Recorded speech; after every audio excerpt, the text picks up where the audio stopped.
பறக்கும் திசையேது இந்த பறவை அறியாது போறவோ தெரியாது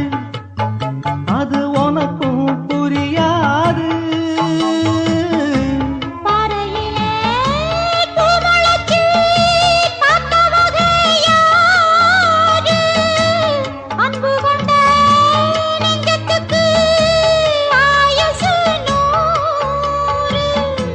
காலம் வரும் வேளையில காத்திருப்பேன்